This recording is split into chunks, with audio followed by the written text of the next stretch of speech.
4월입니다.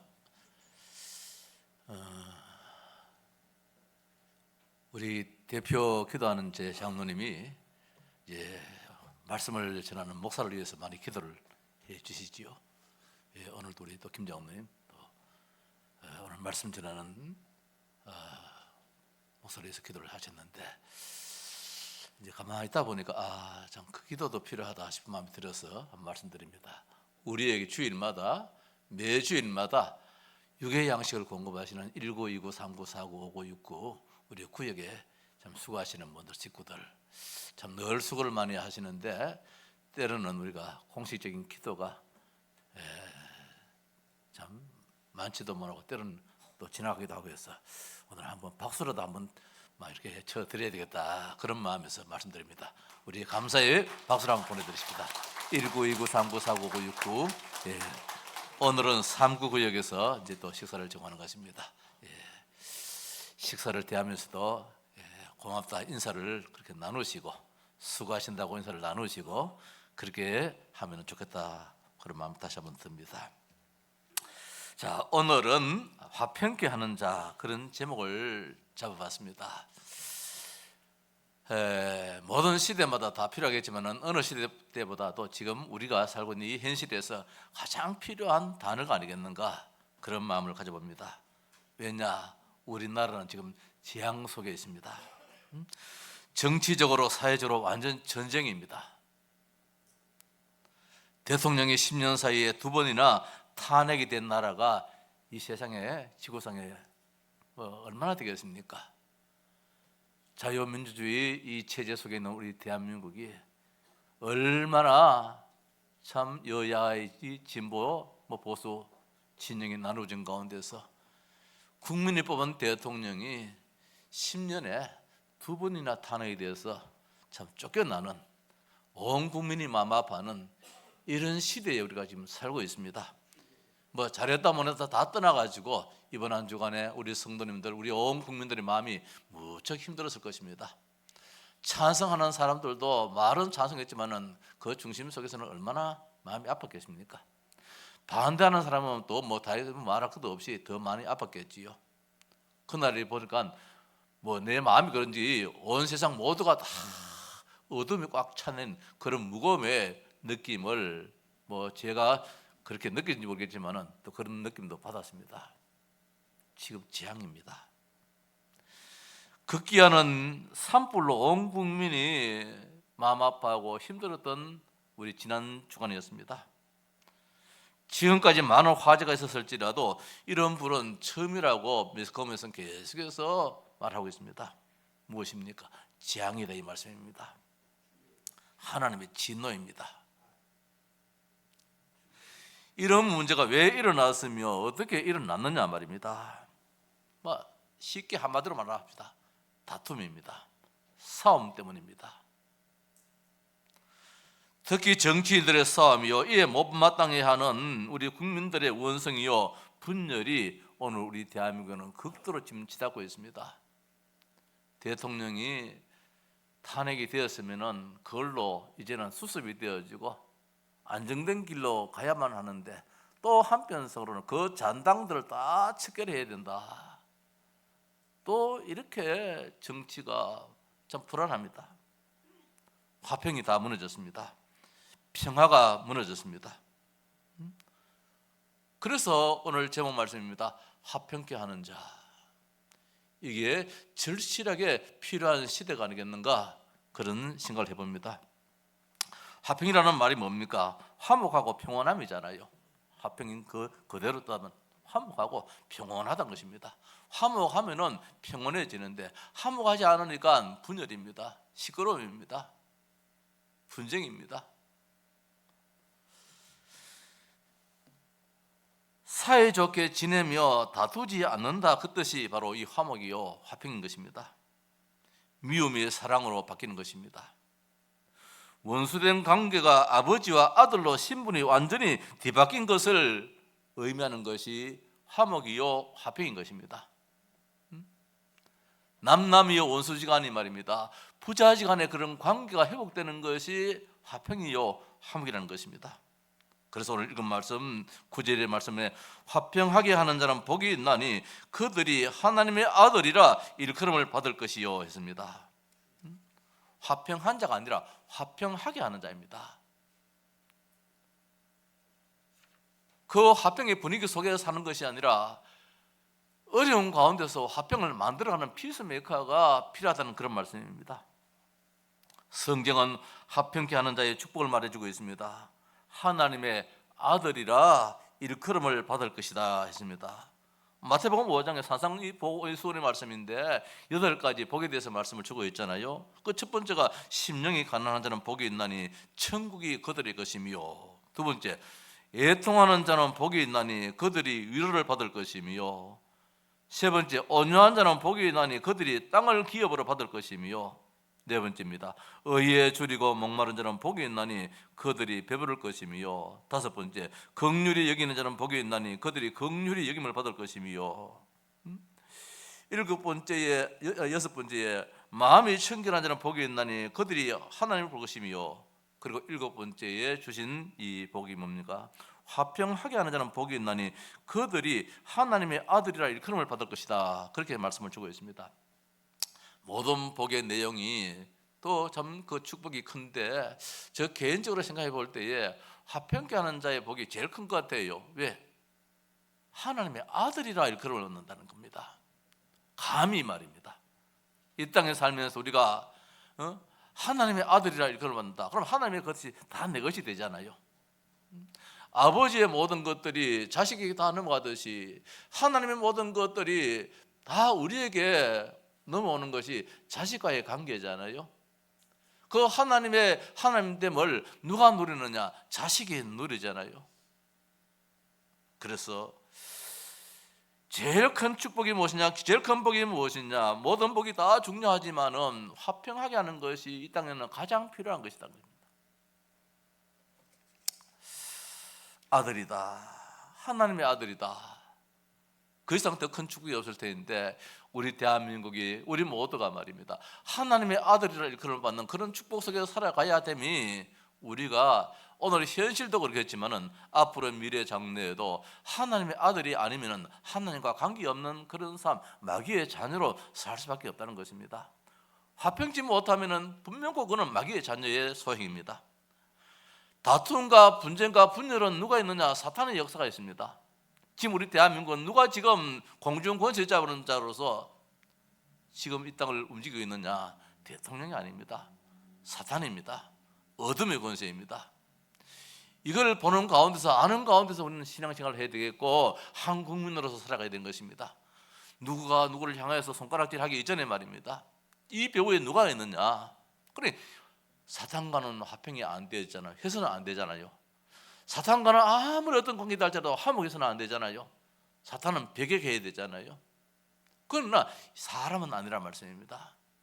사탄의 조정을 받고 있는 사람이라면 위로가 돼야 되고 마음 아파야 되고 긍휼함이 있어야 될지언정, 그 배후의 역사는 어둠의 존재를 우리가 사실적으로 본다면 우리가 할 수 있는 것은 뭐냐? 결박이지요. 꺾어버려야 되지요.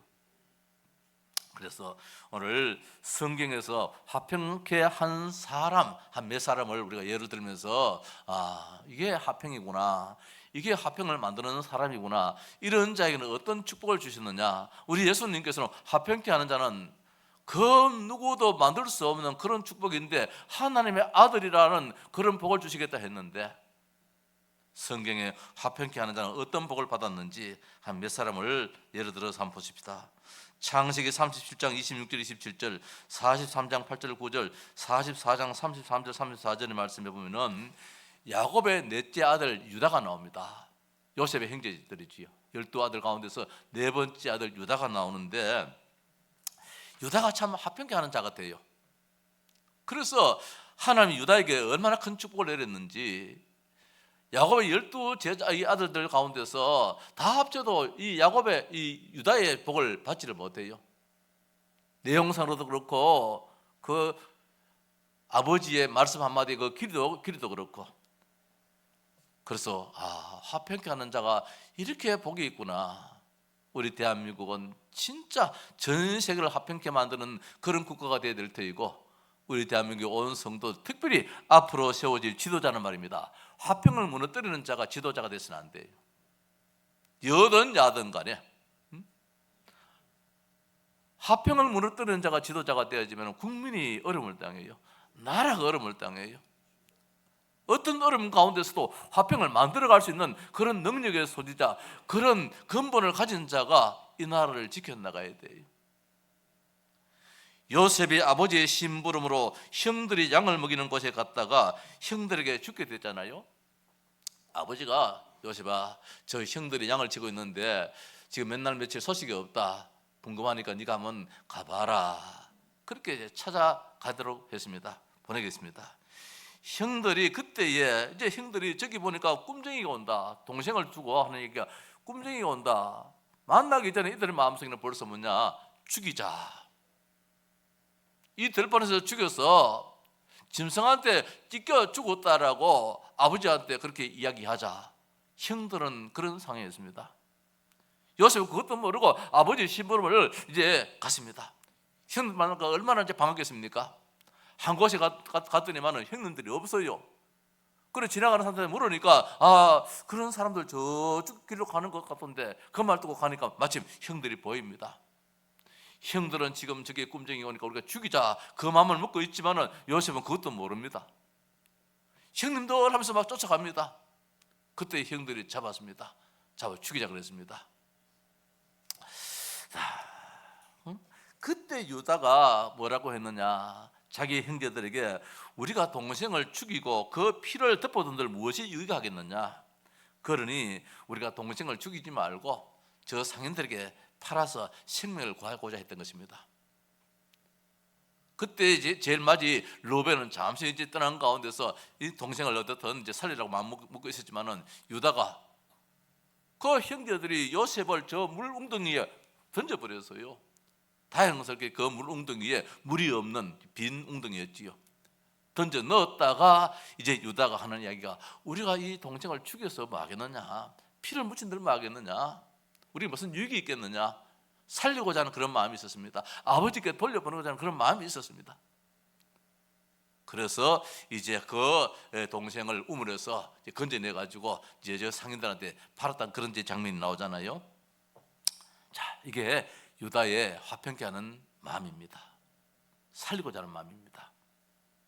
둘째로 애굽의 양식을 구하러 갔다가 총리인 요셉이 형들에게 베냐민을 데리고 오면은 볼모로 잡힌 시몬도 살고 너에게 양식을 주겠다 그런 말씀이 나오잖아요. 뭐 집안 이야기 쭉 묻다가 말입니다. 이제 시몬을 볼모로 잡고 네 동생 베냐민을 데리고 와야만이 우리가 곡식도 주겠다. 따라서 이 시몬이라는 이 형도 돌려보내겠다. 이런 가운데서 이제 다시금 집에 돌아와서 아버지한테 아버지요 여차여차해서 그 총리가 베냐민을 데리고 오라고 합니다. 그렇지 않으면 곡식을 아예 살 생각도 하지 말라 합니다. 아버지요 저 베냐민을 데리고 가게 해달라. 그러니까 아버지가 절대로 안 된다는 거예요. 왜? 요셉도 죽었고 그 형제 베냐민까지 죽이려고 하고 시몬도 지금 가서 볼모로 잡혀 있고 말입니다. 그 베냐민을 보낼 수가 없잖아요. 아버지가 그 마음을 전혀 모르니까 그때 유다가 또 나서서 말합니다. 아버지요 시몬 저 베냐민을 데려가지 않는다면 우리가 곡식을 사지 못해가 굶어 죽습니다. 그러니까 나를 믿고 내가 책임지겠습니다. 내가 베냐민을 어떻든 데리고 오겠습니다. 아버지 앞에 내 동생 베냐민을 데리고 올 테니까 이번에 베냐민을 우리가 같이 가게 만들어 달라. 사정을 하게 됩니다. 챙겨오겠다고 아버지를 설득하는 그 말씀이 창세기 43장 9절에 나오잖아요. 그로 인해서 아버지가 허락으로 이제 베냐민을 데리고 요셉의 총리 앞에 데리고 가는 그런 말씀이 나옵니다. 우리 온 식구가 살 수 있는 길이 무엇이냐? 내가 책임지겠다는 것입니다. 내가 담보로 잡힐지언정 베냐민을 데리고 오겠다는 것입니다. 자기 희생이지요. 또 있지요. 애굽에서 양식을 구하여 돌아오는 길에 이제 문제가 생겼습니다. 베냐민과 같이 이제 양식을 사서 이제 아버지 앞에 돌아오는데 요셉이 하나의 시험을 했습니다. 진짜 저 형들이 베냐민과 더불어서 온 형제들이 잘 지내고 있는지. 그래서 자기가 즐겨 사용하는 그 은잔, 술잔이겠지요. 이거를 그 곡식 자루 안에 감춰 두었습니다. 누구의 곡식 자루에? 그 베냐민의 곡식 자루에다 집어넣었어요. 모르게끔. 그러다가 이제 막 이 요셉의 신하들이 막 쫓아와가지고 당신네들 이렇게 원수를 이 선을 이 악으로 갚을 수 있느냐 하면서 우리 총리님의 그 은잔을 왜 훔쳐갔느냐. 그걸 다 뒤지니까 이 베냐민 자루에서 그게 나옵니다. 그래 인하여서 이제 베냐민을 데려가려고 하니까 형제들이 그렇게 할 수 없잖아요. 모두가 다 같이 이제 총리 앞으로 갑니다. 요셉 앞으로 갑니다. 그때 요셉이 했던 이 전문가 유다가 했던 말이 있어요. 베냐민을 데려가지 않으면 우리 아버지가 죽게 될 것입니다. 이 베냐민 동생을 내가 데려올 때도 아버지에게 내가 진짜 약속하고 데려왔는데 이제 이로 인해서 베냐민을 데려가지 않는다면 우리 아버지가 죽습니다. 베냐민도 이렇게 될 것이고 우리 아버지도 이렇게 된다. 내가 대신 담보로 잡혀 있겠다. 내가 노예로 잡혀 있겠다. 그렇게 이제 말하지요. 창세기 44장 33절 34절에 이제 주의 종으로 그 아이를 대신하여 머물러 있어 내 주의 종이 되게 하시고 그 아이는 그의 형제들과 함께 올려 보내소서. 그 아이가 나와 함께 가지 아니하면 내가 어찌 내 아버지에게로 올라갈 수 있으리까. 두렵건대 제 해가 내 아버지에게 미침을 보리이다. 내 아버지가 죽는다는 거예요. 베냐민도 베냐민이지만 내 아버지가 죽는다는 거예요. 자, 유다는 자기 자신의 목숨을 포기하면서 아버지 야곱과 베냐민을 살리고자 하는 이런 간절한 마음의 행동을 보였습니다. 이 모습을 보고 있던 요셉은 결국 얼마나 감동이 되었는지, 이제 우리 형님들이 달라졌구나. 그 옛날 나를 잡아 죽이려 했던 그 형님들이 아니구나. 내 동생 베냐민을 살피는 그 마음이 옛날 때와 다르구나. 우리 아버지를 섬기는 그 자세가 옛날 우리 형님들이 아니구나. 얼마나 마음에 감동이 되었는지. 형님들이여, 내가 요셉입니다. 내가 당신들이 팔았던 요셉입니다. 그러면서 얼싸안고 참 눈물을 흘리며 큰 잔치를 베풀고 이후에 아버지와 그 모든 식구들 75명을 애굽으로 데려오는 그런 이제 역사가 있잖아요. 내가 다 책임져 주겠습니다 그랬잖아요. 유다의 화평케 하는 자의 모습입니다. 유다의 모습이지요. 이로 인하여서 유다가 받은 복이 얼마나 큰지 말입니다. 야곱이 나이가 많아 죽게 되었을 때에 그 자식들을 다 불러놓고 축복을 하게 됩니다. 아버지 야곱은 유다에게 엄청난 축복을 내리는 데에 형제들이 이럴 수가 있느냐 깜짝 놀랄 정도로 막 복을 막 갖다 부어버립니다. 유다는 형제들의 찬송이 될 것이다 했습니다. 네 손이 원수의 목을 잡을 것이요 네 아버지의 아들들이 네 앞에서 절을 할 것이요 주가 유다를 떠나지 않을 것이며 통치자의 지팡이가 그 발 사이에서 떠나지 않을 것이고 실력 오시기까지 그렇게 될 것이며 그에게 모든 백성이 복종하리로다. 아버지가 아들 유다에게 다른 자식들에게 내리지 않았던 그 축복을 막 얼마나 내리는지요. 아마 그 모든 사실을 아버지는 어떤 모양인지 알았든지 뭐 영감으로 알았든지 알게 되었을 거예요. 하나님이 그 입술을 또 열었겠지요. 유다에게 이런 복을 주셨는데 결국 유다 족속 가운데서 누가 되었습니까? 메시아 예수 그리스도까지 태어나게 되었다는 것입니다. 화평케 하는 자에게 주신 축복이 말입니다. 대를 잇는 축복이고 자식에게 아니면 줄 수 없는 그런 놀라운 축복을 다 줬다는 것입니다. 하나님의 아들이라 일컬음을 받을 것이요 그 하나님의 아들이 누구입니까? 예수 그리스도입니다. 오늘 화평케 하는 자의 마음속에는 예수 그리스도가 가득할 줄 믿습니다. 복음으로 가득할 줄 믿습니다. 예수님은 화목제물로 이 땅에 오셨잖아요. 화목제물로 평화의 아들로 이 땅에 오셨습니다. 마치 유다의 족속에서 예수님이 오셨는데 그 예수님이 이 땅에 왜 오셨단 말입니다. 화목제물로 평화의 아들로 오셨습니다. 하나님과 나 사이의 갈등과 멀리함을 이어주시려고 예수님은 스스로 목숨을 포기하신 분이십니다. 예수 그리스도의 죽으심으로 우리는 평화를 누리고 있습니다. 죄값으로 벌써 죽었어야 할 우리가 그 예수 그리스도의 죽으심으로 말미암아 그 덕분에 아직 살아 있습니다. 천국에 대한 소망을 늘 간직하고 살게 된 것입니다. 그래서 성경은 뭐냐? 예수님을 화목제물이다, 화평케 하는 자다, 그렇게 말씀을 주고 있습니다. 우리 찬송 한 장 불러볼까요? 304장입니다. 찬송. 그것인 하나님의 사랑.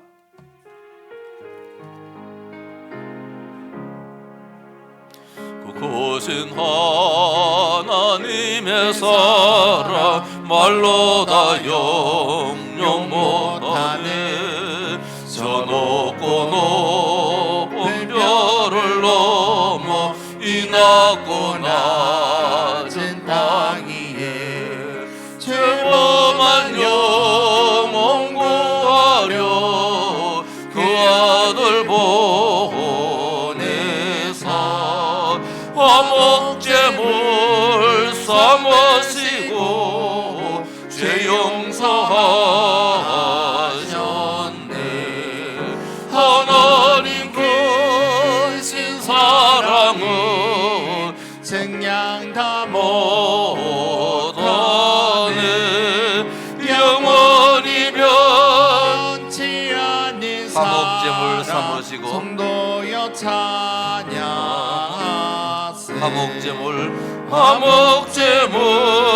삼으시고 죄 용서하셨네. 하나님 크신 사랑은 생량 다 못하네. 영원히 변치 않는 사랑 성도여 찬양하세.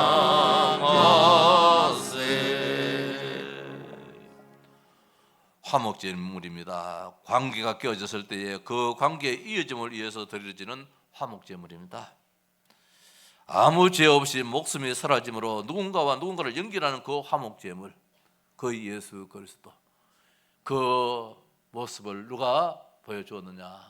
구약에 여러 사람들이 있다 할지라도 유다가 그 모양을, 그 모습을 보여줬습니다. 유다는 평화의 아들입니다. 유다의 혈통에서 나신 예수님께서는 하나님과 나 사이를 이어주는 화목제물이 되었습니다. 그 예수 그리스도 십자가는 우리와 우리를 연결시켜주고 화목케 하는 화목제물로 우리 예수님께서 십자가를 지셨습니다. 화목하려면 힘이 들겠지요. 손해가 따르겠지요. 그러나 화목제물의 그 축복은 엄청나다는 것입니다. 그런 그를 통해서 하나님의 구원 사역은 이어지게 될 것이고, 그런 사람들을 하나님은 참 하나님의 자녀라, 화평케 하는 자, 화목케 하는 자를 하나님은 그 무엇과 바꿀 수 없는 하나님의 자녀라 일컬을 받는 그런 축복을 주신다 했습니다. 두 번째로 다윗입니다. 화평케 하는 자 다윗입니다. 사무엘상 31장 11절 13절에 사무엘하 2장 4절 7절의 말씀 보면은 그런 내용이 나옵니다. 사울이 죽었어요. 블레셋과 전쟁 가운데서 사울 왕이 죽었습니다. 사울 왕이 죽었을 때 블레셋 사람들이 이 사울의 죽음 속에서 그 죽은 사울의 머리를 잘라버렸어요. 참 처참하지요.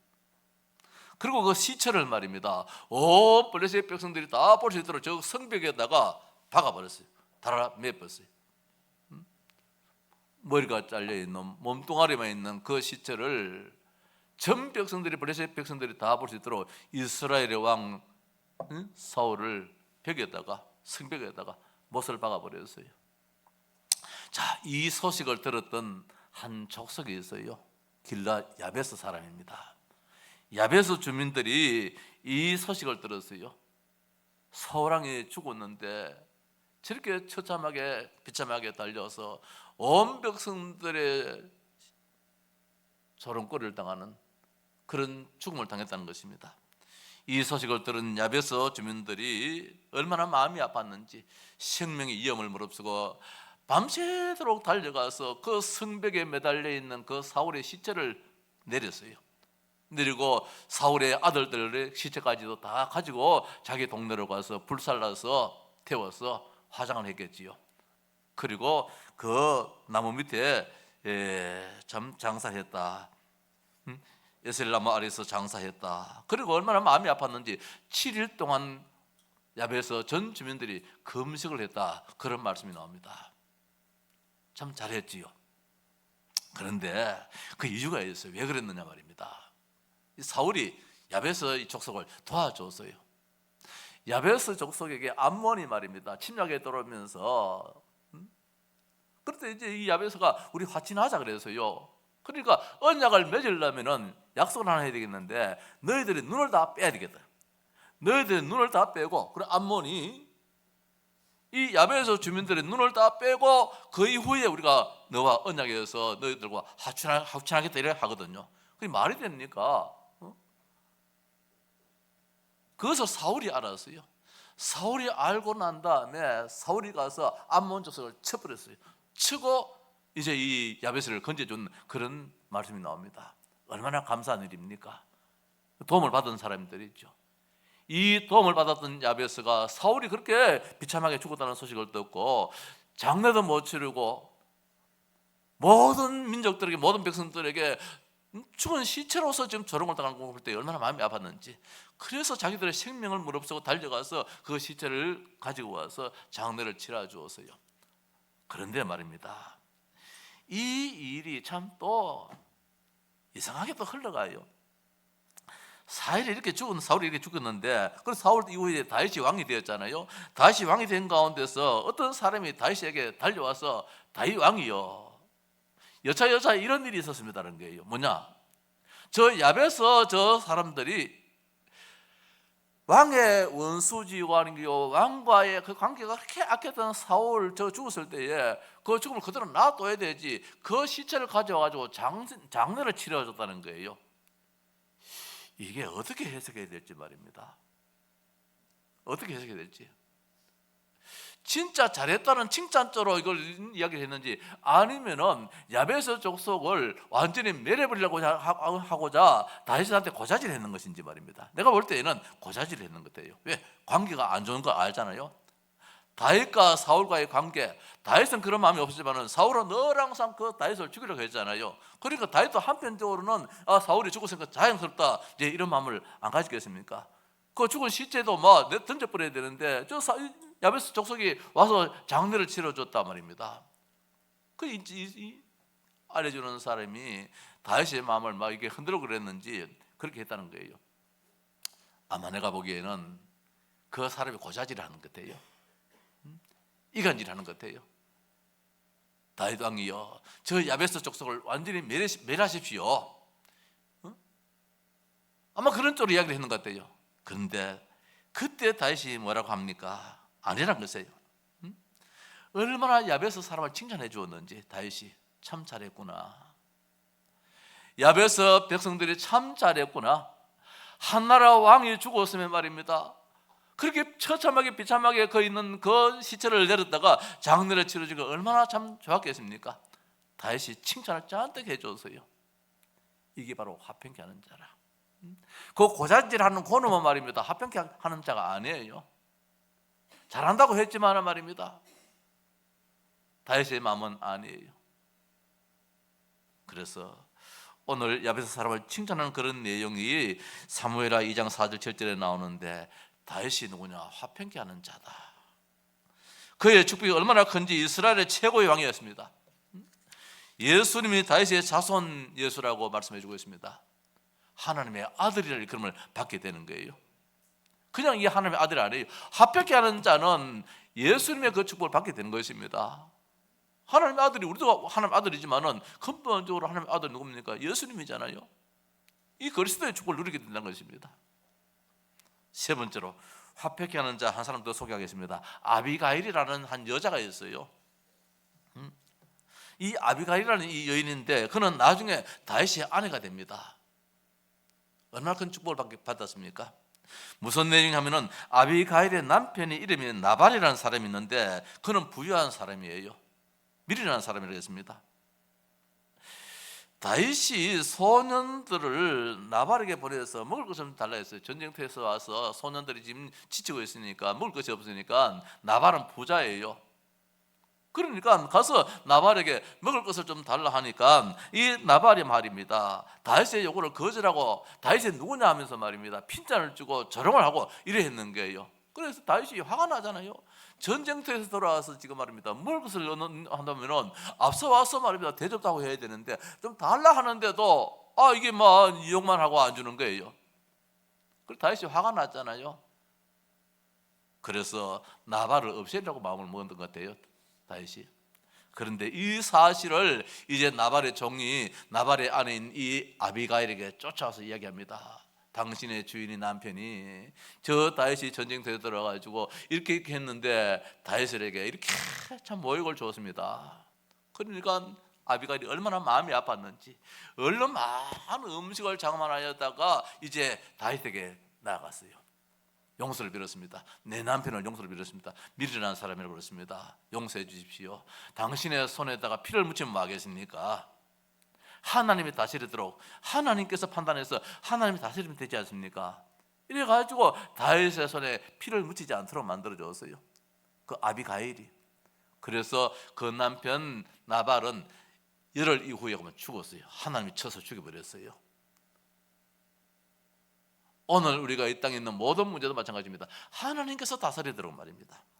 우리가 뭐 어떻게 한다 찍는다 하지 말고 하나님이 다스리면 되어져요. 기도하는 가운데서 오늘 나발 같은 사람도 하나님이 다스려버렸어요. 우리 마음 같았으면 말입니다, 다윗이 가서 얼마든지 죽일 수 있지요. 힘이 있는데요, 칼이 있는데요, 많은 군사가 있는데요.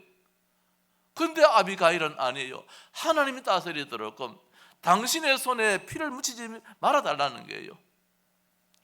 이게 아비가일의 축복입니다. 그래서 이 나발은 그렇게 죽고 이 아비가일은 다윗의 아내가 되는 거예요. 왕비가 되는 거예요. 화평케 하는 자의 축복이지요. 성도 여러분, 오늘도 화평케 하는 자의 사명을 생각해 보면서 말입니다, 나는 화평케 하는 자인가 생각을 해보자는 말씀입니다. 대통령이 탄핵되었으면 됐지, 그 장단들을 다 쓸어버리자. 이게 오늘의 정치계의 한 모습이에요. 우리의 모습이 나의 모습이에요. 너의 모습이에요. 우리들의 모습이에요. 이 나라 온 백성들의 모습이에요. 과연 하나님께서 이 나라 백성들에게 하나님의 아들이라 일컬음을 받는 그런 축복을 주시겠습니까? 예수 그리스도의 그 엄청난 축복을 우리에게 주시겠습니까? 그리스도 없는 나라는 그건 나라도 아닌데 말입니다. 화평케 하는 자만이 나라를 다스릴 수 있습니다.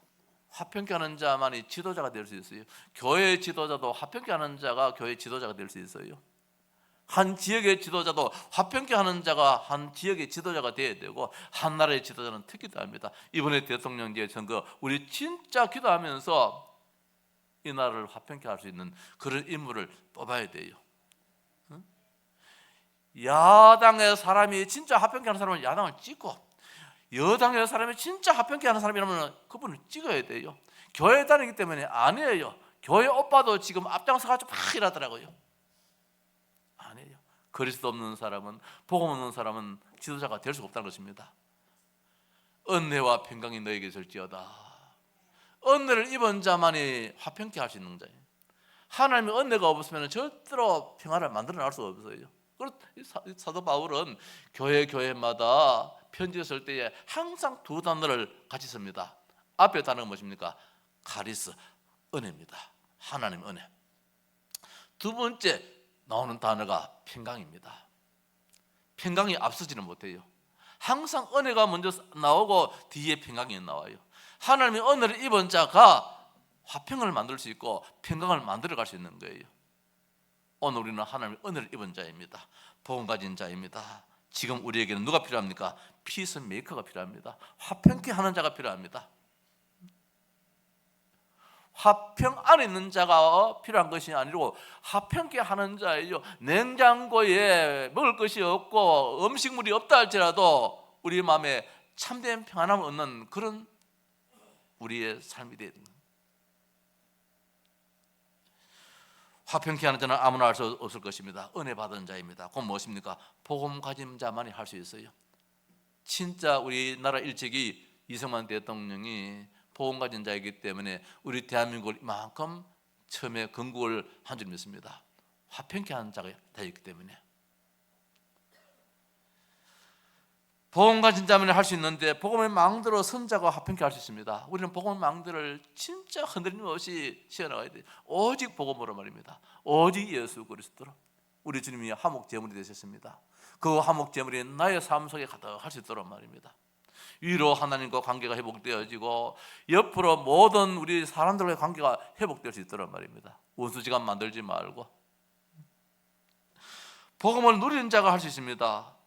다시 말해서 우리의 여정입니다. 우리의 걸음걸이에 진짜 내가 얼마나 복음을 누리고 있는지 말입니다.